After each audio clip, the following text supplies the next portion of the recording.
तुम्हाला माहिती आहे का, तोंडाला चव आणण्यासाठी मी आज बनवली होती शेंगदाण्याची चटणी. त्याआधी सांगते, सकाळी उठले होते आणि छान असं फ्रेश वाटत होतं. म्हटलं चला आज फ्रेश मूडने ब्रेकफास्ट बनवायला घेऊयात.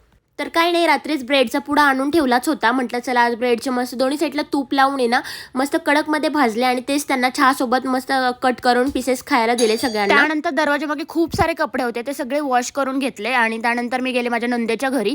आणि नंदेच्या घरी गेल्यानंतर पिल्लू असं छान मस्त वाजवतच होतं आणि तिकडे असं हे सगळं जेवण होतं चौथभरणीचं.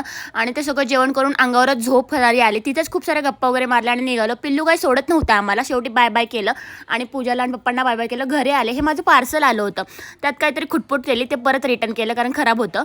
आणि आता चला घरी आले तर म्हटलं काहीतरी बनवावं, म्हणून तोंडाला चव येण्यासाठी शेंगदाण्याची चटणी बनवावं म्हटलं. तर मस्त असे शेंगदाणे घेतले फ्रीजमधनं काढून आणि मस्त तव्यावरती भाजून वगैरे घेतले. शेंगदाणे एकीकडे भाजतच ठेवले आणि त्यानंतर मिक्सरमध्ये मी जेवढ्या काय मिरच्या अवेलेबल होत्या तेवढ्या घेतल्या. जास्ती तर काही नव्हत्या, जेवढ्या होत्या त्यातच भागवलं आणि मिरच्या घेतल्या. लसूण तसाच टाकला न सोलता, मीठ टाकलं आणि ते मिक्सरला वाटून घेतलं. आणि ह्यावेळेस जरा वेगळ्या पद्धतीनेच केलेली तुम्ही बघू शकता. आणि त्यानंतर मस्त परत मग शेंगदाणे गार करून घेतले आणि ते मिक्सरला वाटून घेतले.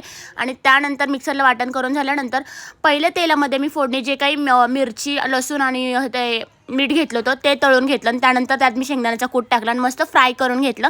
तर छान अशी मस्त हिरवी चटणी तयार झाली शेंगदाण्याची, बघू शकता तुम्ही. तर चला भेटूयात आपण उद्याच्या ब्लॉगमध्ये. बाय.